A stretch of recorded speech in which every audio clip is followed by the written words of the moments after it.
Okay, what is up, guys? Today we are going to talk about the war on drugs and why it is the most costly and deadly and pointless war that can be equated to the same war as the war on terror. We're gonna kill people who kill people to show that killing people is wrong. Yeah, that's how the war on terror can be summarized, but we're going to talk about the war on drugs and the war on substances and what is my take on it anyway. So, ethical question here, let's start with that. Are drugs bad or are they good? Now, replace the word drug with medicine. Does the war on medicine make any sense? Nope.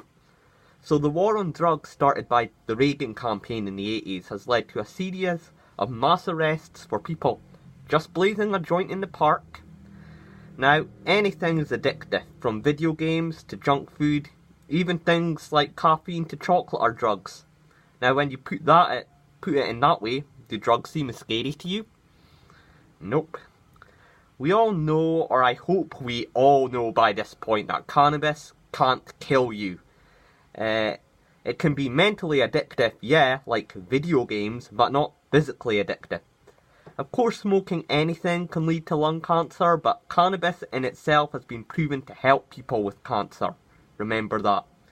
Not only does drugs have benefits for people with PTSD, cancer, and anxiety, its hemp can be used for paper, oils, and textiles, saving trees as cannabis produces its yield 4 times quicker than wood. In fact, the US Constitution was written on hemp. And the first US flag was made from, that's right, you are right, hemp. Cannabis only became illegal due to its multi-use in paper and textiles by the timber industry. And not only by the fact that it gets people high.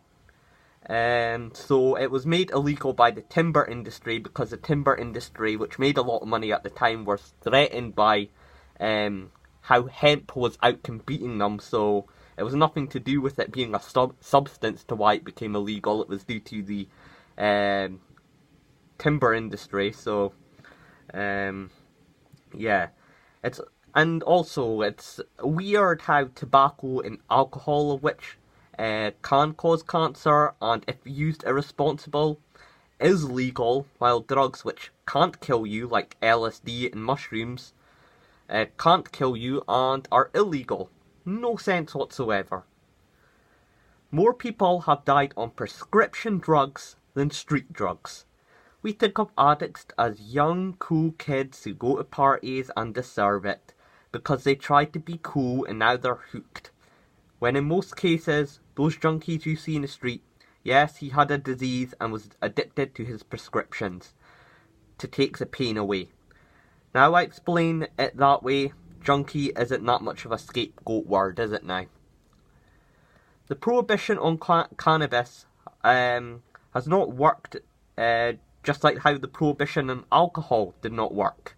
If you did not know, America tried to make alcohol illegal back in the 1920s. In fact, we can't even stop kids from getting their hands on cigarettes and alcohol, which are legal, never mind stuff that's illegal. And it's actually harder to get a legal substance, as you either need a valid prescription or some ID, but for illegal, all you need to do is know a guy who knows a guy who knows a guy, and then boom, you've got it.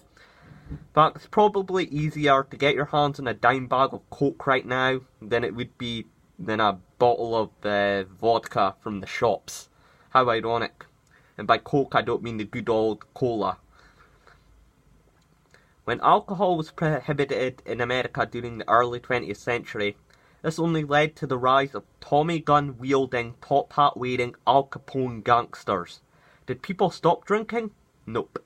When alcohol was prohibited, heroin, which was legal at the time, skyrocketed. People would just switch from one substance to another. And the exact same is happening with drug cartels in the US-Mexico border. And the crackdown on cannabis has only led to a crystal meth boom. If we allow safe NHS injection rooms, people can get a hit of clean needles without spreading AIDS. People can get a gram of pot without having to meet a gangbanger under a bridge at 2 a.m. Now, it isn't a conspiracy. The United States military plane was shot down in Colombia, look this up, containing 400 tons worth of crack cocaine. Why would a US warplane be carrying illicit drugs to go to the USA? Remember, ask Donald Trump that. Remember, the crack cocaine epidemic of the CIA trying to break apart the black family in the inner cities during the 60s, during the 80s, sorry, and guess what, it worked. Ever heard of the liberal plantation? It's not a war on drugs, it's a war on competition. They sell the drugs, then they capture people for having the drugs, and then they resell the drugs. Why would the police confiscate bags of drugs worth of millions and just burn it? That makes no sense. You have like about $4,000 billion of seized drugs. Why would you burn it? That makes no sense. Now, I don't mean now. I'm jumping ahead of myself in the script there. Forgive me. The tax on tobacco and alcohol has not stopped people smoking and drinking. In fact, when you demonise drugs and you make them look bad and edgy and cool, you only make teens and kids want to do it even more. Psychedelic drugs like LSD and mushrooms alter creativity and makes people think out the box. Steve Jobs tripped on LSD. Walt Disney smoked the good old MJ. So the idea that these people end up on the streets is just pure nonsense.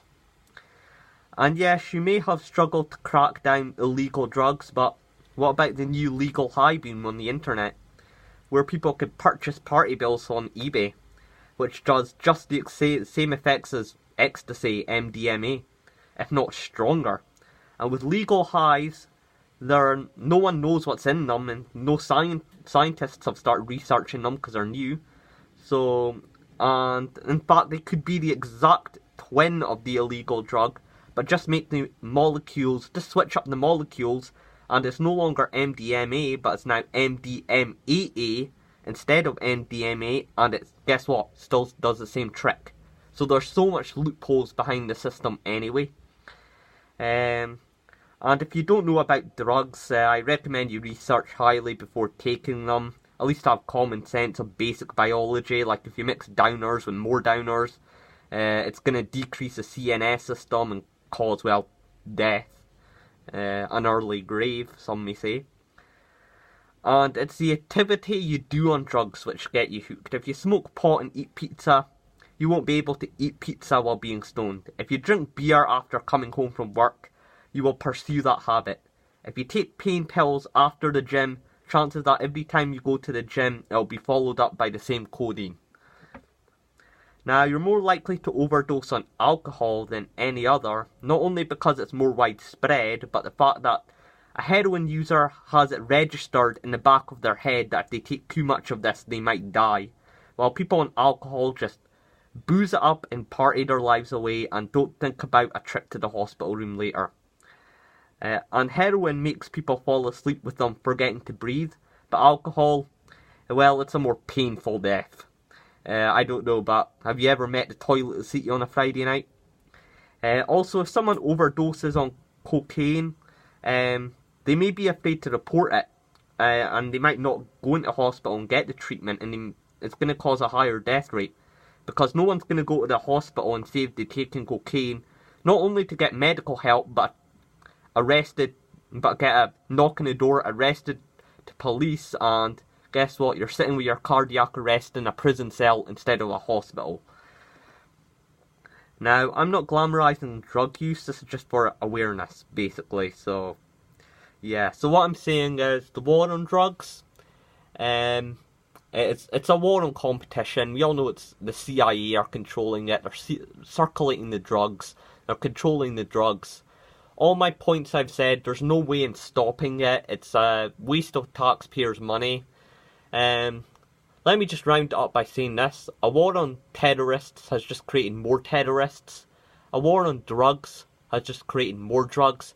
It'd be nice maybe if we had a war on money and jobs because then maybe it might create more money and jobs since how this is all going out. So, yeah, I don't know how to end this, but if you are, smoke a spliff, roll a blunt, hit a bong, snort a line, inject some of the good gear, down a few cans, do whatever. But like I said, war on drugs, it's a scam. Do whatever and trip forever, man. See you later, bro.